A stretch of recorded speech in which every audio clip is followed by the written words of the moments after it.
Greetings and salutations, listener. It is I, Eric J. Chucci, joined, as always, by the boy. Hey. This is the Two Nerds Podcast, and today we are returning to the Year of DnD, which, I mean, we're pretty close to the not being 2019 anymore, so it'll just be D&D. D&D. Yeah. The thing we like and talk about.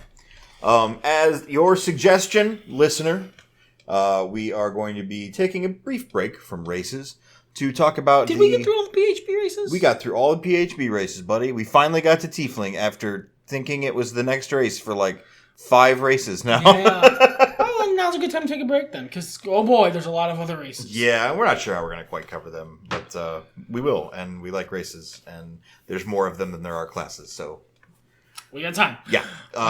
Yeah, but we're going to do classes now. Yes. This podcast will run a little differently, but you guys don't care, so... Yeah, if at this point, if you're listening to us talk, you're basically here to listen to us talk about whatever it is we want to talk about, so... I got opinions on steak sauce. I got opinions on lots of stuff, but we're going to talk about barbarians. Yeah, barbarians, because we do this shit in alphabetical order, and Barb is before the alphabet from Bard. So. Before the alphabet from. That's... We're just going to... No, we're going to take a minute on that one. I'm very tired. Going to take a knee. Jesus. So, Barbarian. You had an idea for the structure of this podcast, so why don't you lead? I do. I'll start the dancing here. It's just a general overview of what is good about Barbarian, and you know, if there's anything bad about a class, what's bad about the class. Barbarian is not one of those that I have a lot of things to say about natively. They've got great hit dice with that big beefy D12. They have the best hit dice, literally. They've got unarmored defense, which is not a... They have the superior version of unarmored defense, too. Because both this and Monk have versions of unarmored defense that don't stack, but this one goes off your con bonus in addition to your dex bonus. And that stacks incredibly well because your con bonus also determines a lot about your hit points. Yes. So it is just, for me, it is just the indisputably better version of an armored defense. Yeah, whereas Monk uses what, Wiz? I think Wiz, yeah. Which is a secondary attribute for them anyway. They've got the best version of Rage Barbarians have ever had. Yeah, I don't think there's a version of Barbarians in D&D history that have had a better version of Rage than 5e's version of Rage. Brutal criticals, which I always forget about, but good God, that's just good. Yeah. I mean, you could go half and half with the champion fighter and any barbarian, and oh my God, you're critting all the time and for 1,000,000 hit points. Yeah, it's a... Barbarian is a class that does well in giving you simple class features that are incredibly impactful. There's not a lot of... They're not the simplest class, that's champion fighter, but they're pretty simple and you feel real strong.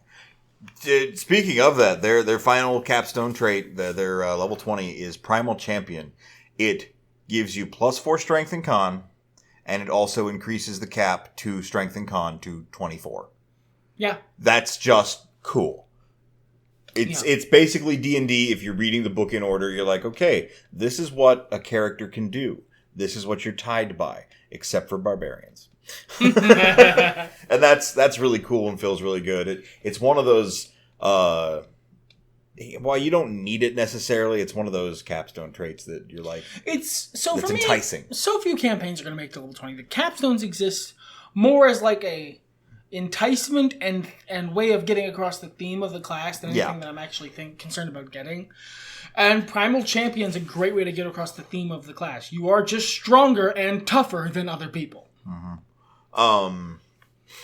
So that being said, flavor-wise, for the uninitiated, barbarians are angry, mostly naked fight people.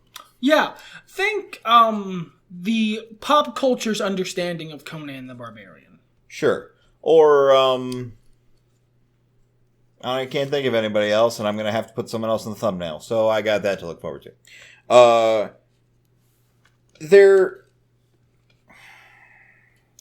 They're your off tank. in most situations. There's a couple of exceptions in their subclasses where they are clearly your fucking main tank. But if you're an MMO player, that's your off tank, your fighter, or your warrior from World of Warcraft. They're not quite as tanky as like the real tanky versions of fighter or paladin. Jesus, but they are very tough. Even the base version of the class is very tough. So, like, if you're starting a campaign from level 1, a barbarian's really gonna save your bacon.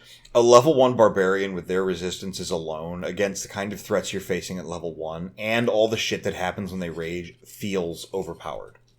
They fall off a little bit in the mid-game, but they're just real good in general, especially at low levels, especially for low magic campaigns. They feel real solid because you don't really need much to do good with a barbarian. You don't need a lot of money. For a fighter to do really well, you need enough money for like plate mail and good weapons and that sort of thing. A barbarian doesn't really. You need a stick and your meat. Your mighty thews. Yeah,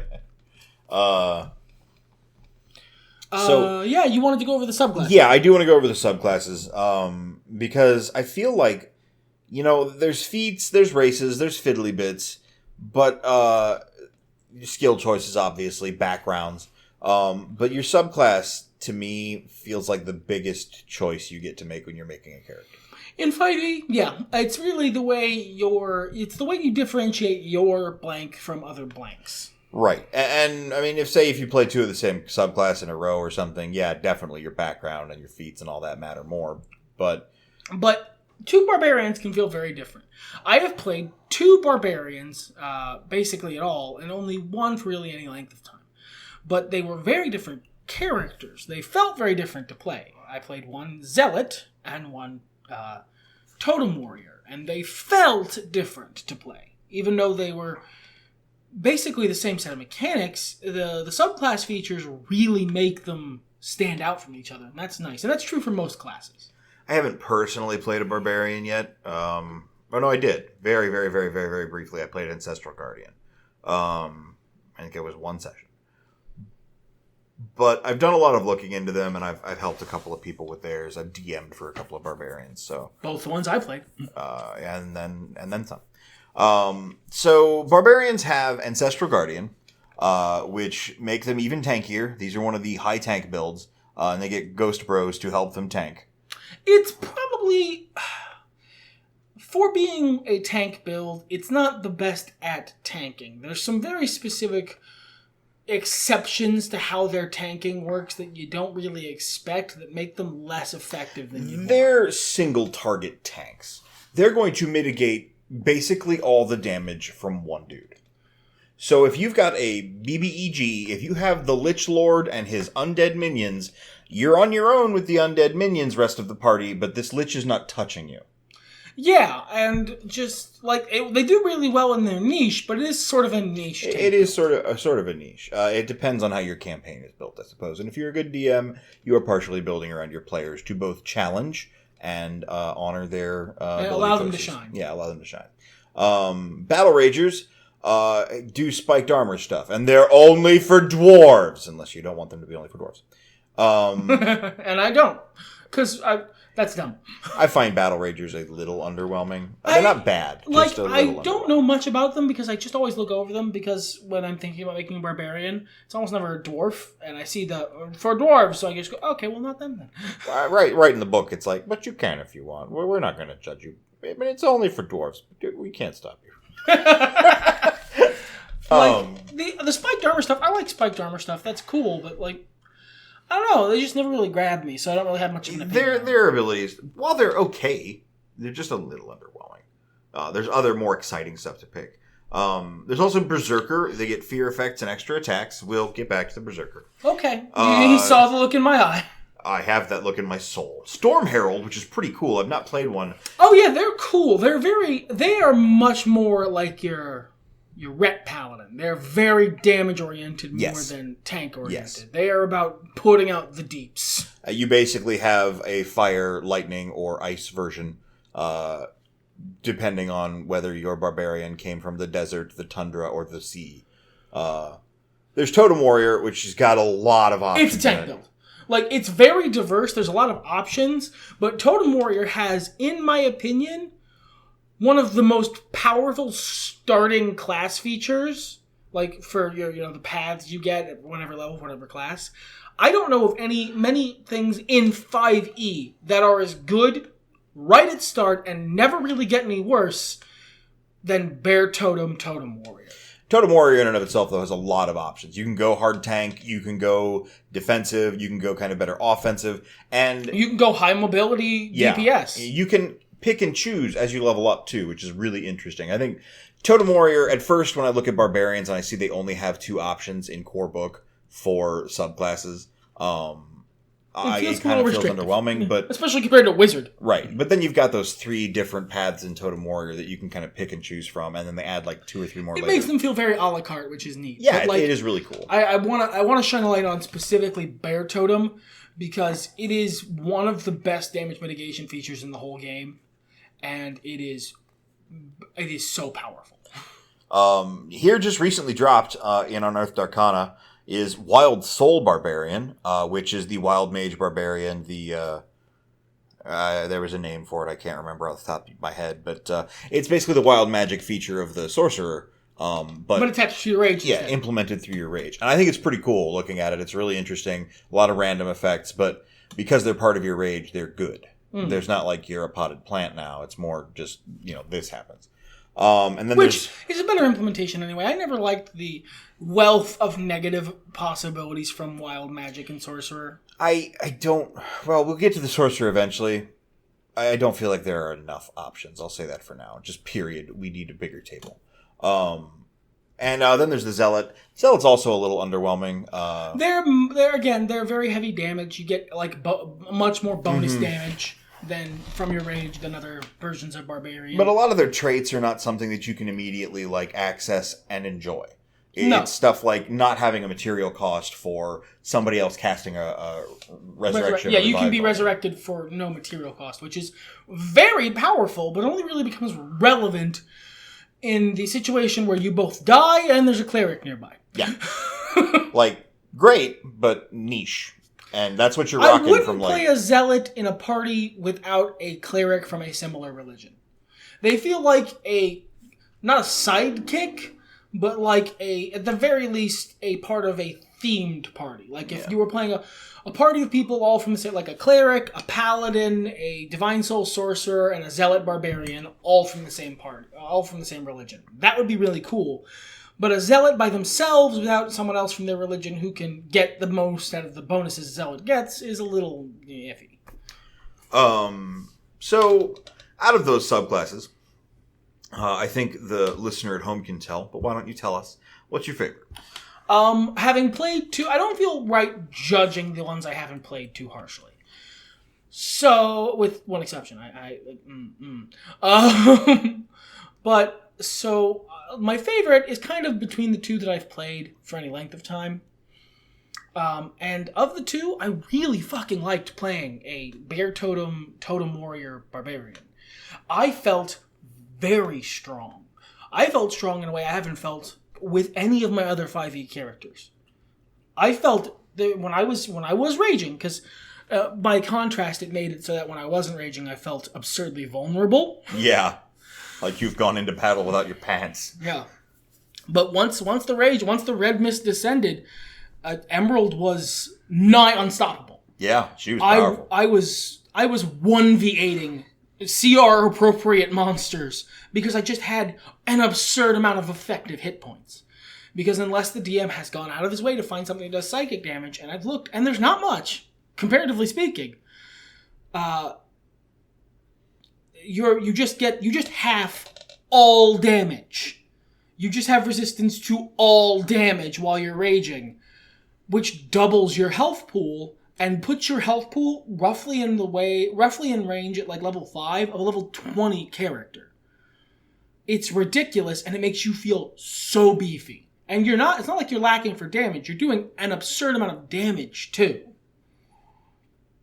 It felt strong and good, and it was a 2-person party, and we did fine. Yeah. 1 range deeps and 1 barbarian. Yeah. No healing magic at all. A couple potions. Yep. and just my massive wall of meat. Emerald Oathbreaker, Dwarven Barbarian. Literally a dwarf. Oh, yeah. Wow. How about that? Mine is kind of hard to say. I've again, only played one of these once, but the other one is new and intriguing. Probably at the end of the day, while I like Wild Soul on paper, I think Ancestral Guardian is probably my favorite. You've steered people towards playing Ancestral Guardian. You've played Ancestral Guardians. You enjoy them. They're a really cool class. They have a really cool fluff. Yeah, they do. And I like that there's different ways to interpret it. Because, okay, and again, we'll get into this a little bit more in how to subvert like we usually do. But when you see Ancestral Guardian, when you see Barbarian, one of two things pops into your mind. Either the wild man, who is a guy from Final Fantasy VI. From the hills, who gets mad and hits stuff. You know what? That's who you should put, Gao. Or you think of like a Norse berserker, the battle rager in that sense. I'm just saying barbarian subclasses, but there's a reason they use those. Berserkergang. Yeah, exactly. So like that's probably what's going to come to most people.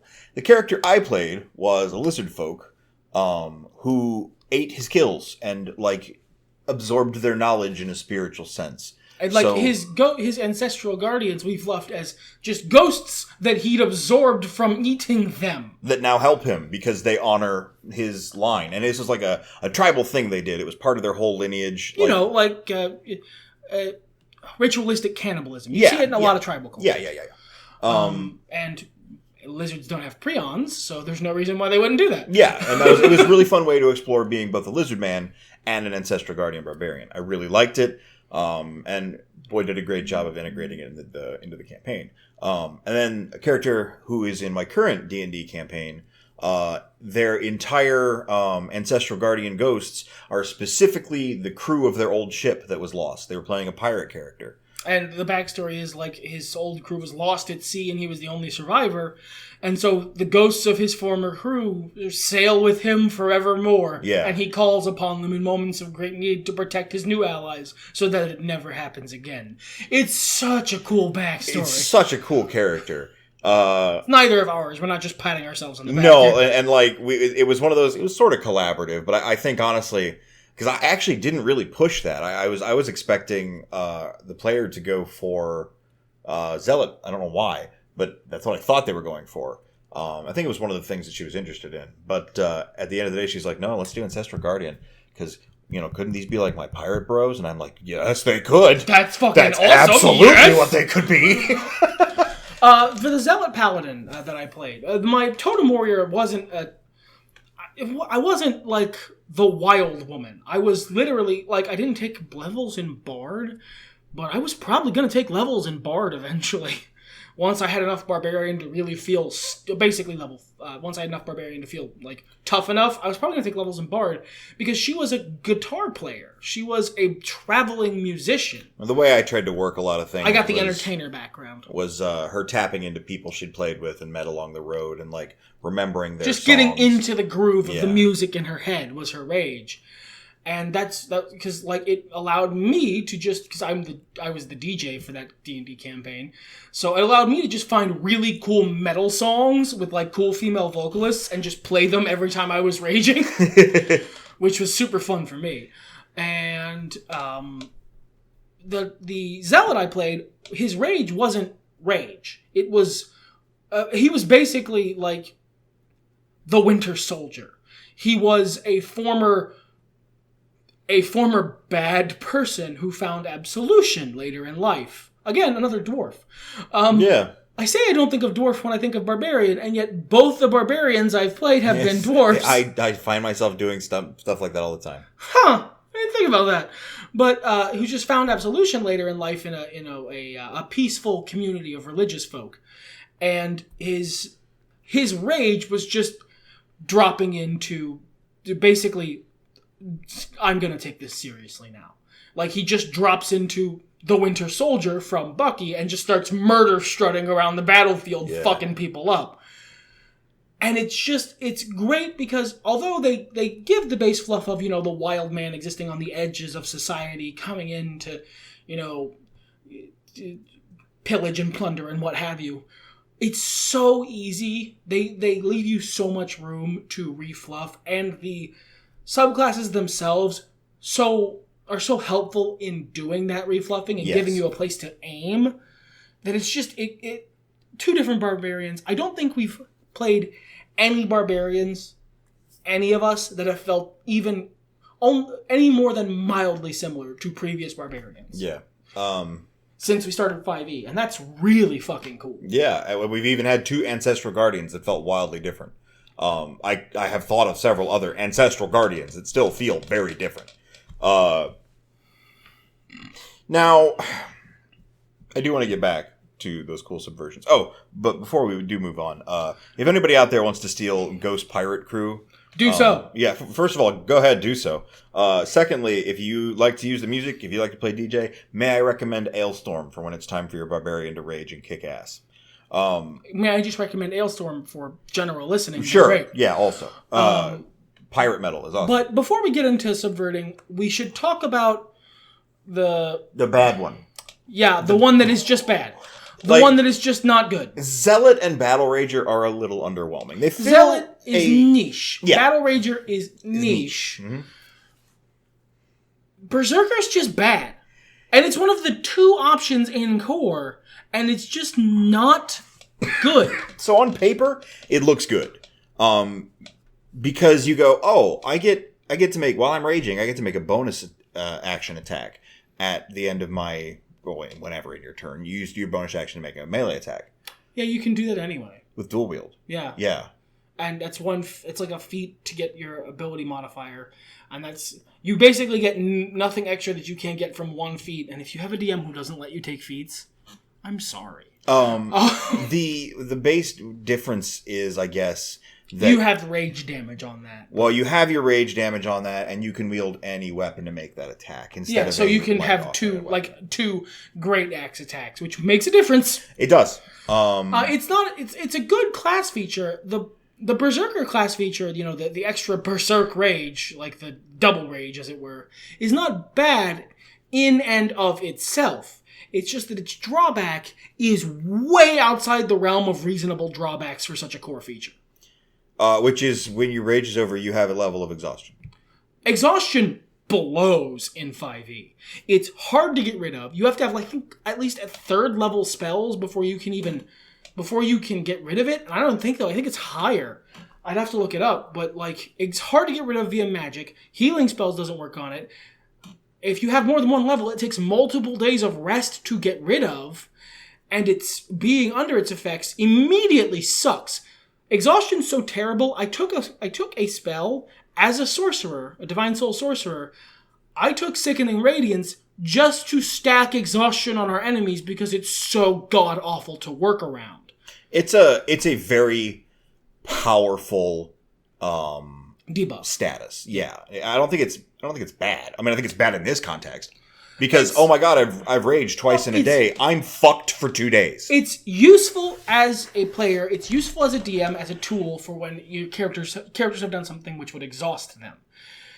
Tying it intrinsically to a core mechanic of the subclass, one of the 2 subclasses on offer for this entire class in the core book, is just bad design.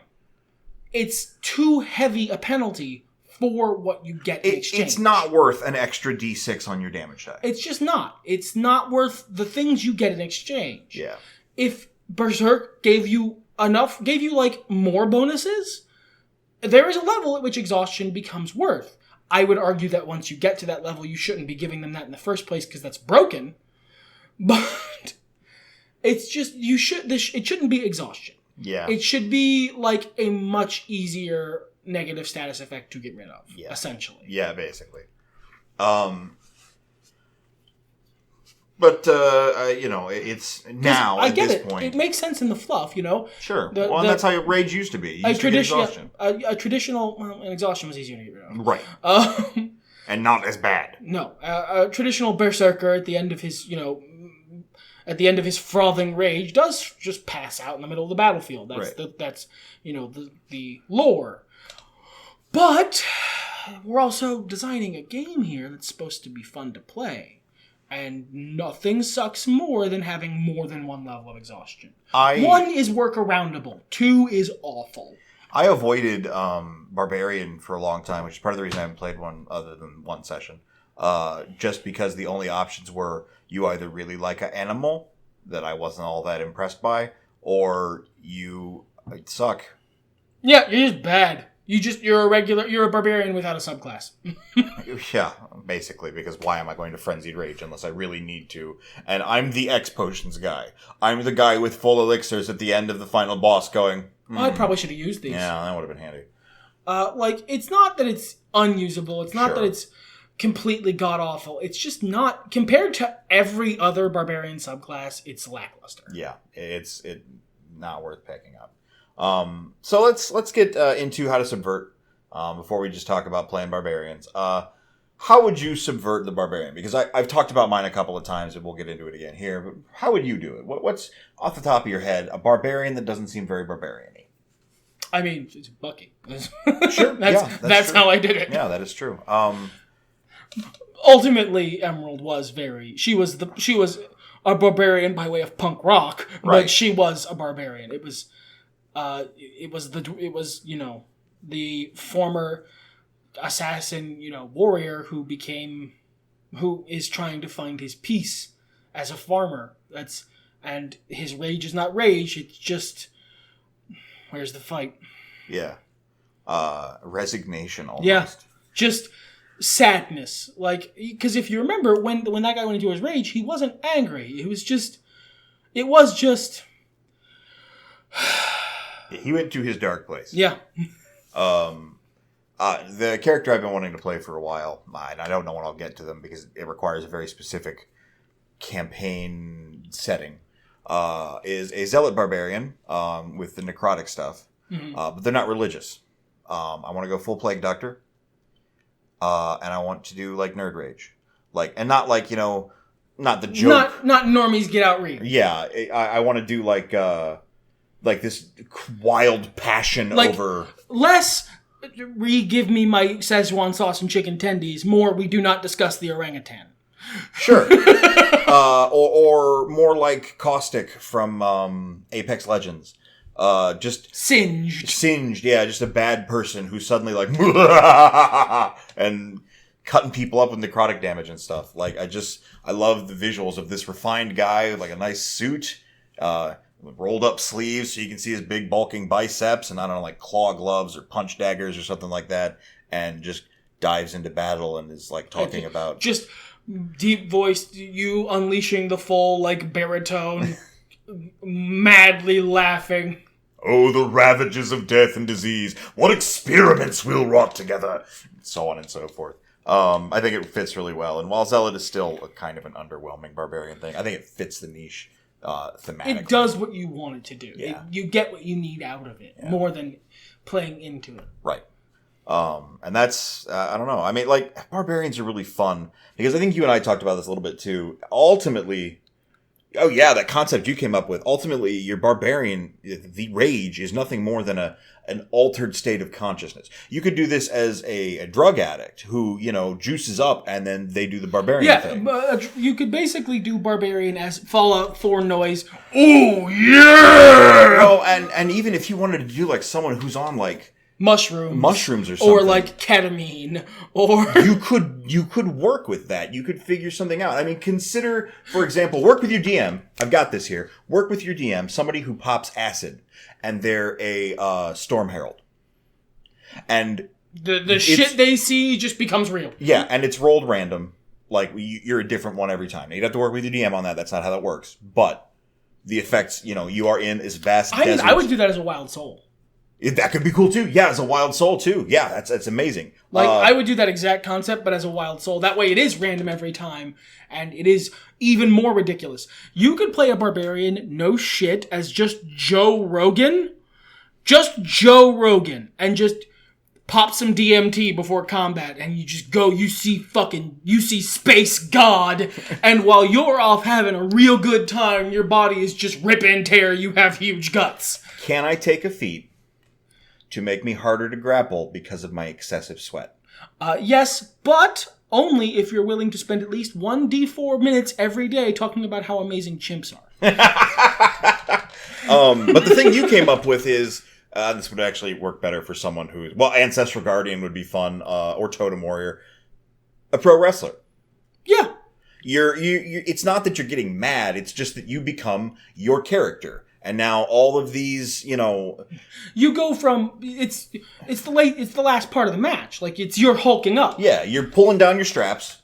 You're fucking sitting up from getting power bombed to hell. It's just an altered state. So once you explore that space, you can play around so much and do so many cool different things. That's usually how I play Barbarian. And being pissed off is still a really cool thing. There's a Storm Herald that I want to play based on Damien from fucking the dating sim with the monsters. I can't remember the name off the top of my head. It's probably Monster something. Monster Prom. I figured it out. That was fun for both of us. Who play a tiefling, who is the desert one, and then just revel in all the fire you're throwing at everyone while you're an unkillable god. Like, he's just mad and destructive. But let's talk about playing this straight. Or rather, maybe even the next time you would play a barbarian. Like, it's time. You're playing another character, but you gotta play a barbarian. What are you rolling up? And I'm not allowed to replay one of my previous barbarians. You can't be Emerald again. Because otherwise I just would be Emerald right, again. I fucking love that character. I want to play more of that character. Honestly, Wild Soul has really grabbed me. It's really interesting. But I don't know. I feel like there's a lot I could do with the Zealot that I didn't explore before. That's true. Like, I would like to do, if I could convince the rest of the party to do it, everybody pick the same religion, one paladin, one cleric, one divine soul sorcerer or celestial warlock, and one zealot barbarian. And just Deus Vult, motherfucker! Yeah, that's good shit. Playing the Zealot as a Zealot is That's playing it very straight, just like... I don't know how much I really want to play a barbarian, standard. Because to me, like, that subclass is the berserker. Unless I'm just going, I am a wild man of the wilds, I like a bear or tiger. And I don't know, that just doesn't blow my skirt up, I guess. But, if I play another Totem Warrior, I'm gonna try and play Emerald again. Like I'm gonna be that guy who brings the same character to every... Yeah, sometimes. Well, you never get a chance to like play it to fruition. You just want to get it to that point, like a certain campaign idea you've had a couple of times. I did it. I did it. You did it. I'm proud of you, buddy. But I could play that character. I just have played popular opinion of Conan and also actual Conan enough times that I'm done. I'm tired. I'd like to do something a little different.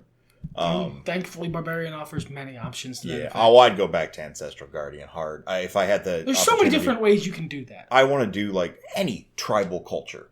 Any of them have got something that would work with Ancestral Guardian. I would love to do a Mesoamerican character. Like, just the trappings there. You're basically playing Ancestral Guardian straight, exactly as written, but instead of it being my Celtic ancestors or my Norse ancestors, it's, this panoply of jaguar men and stuff like that, and that's fucking cool. But yes. That's where I would head, personally. Eat a guy's heart, scream forever. Yeah. Anything else to say about barbarians, my friend? I want to play more D&D. Yeah. We're adults. We only have time for so many D&D campaigns to go at the same time. We're going at 2 right now, and I want more. I want 5 D&D campaigns so I can play all the characters in my head. 5 is enough for you? At once, yes. Okay. Aside from that, no. Like, just they're a good class, Brent. They're really solid. I don't have a lot of complaints about Barbarian. Some of the subclasses, sure, but at the end of the day, there's enough other cool stuff. Yeah. I could, if I had a player as a DM who really wanted to play the Berserker Gong, I would just give them a revised version. I would fix it for them. Yeah, fuck it. I would also try and get them to play a cooler version, but if they were committed, I got about nothing else. You? I'm good, man. Say the words. Everything's better when nerds talk about it.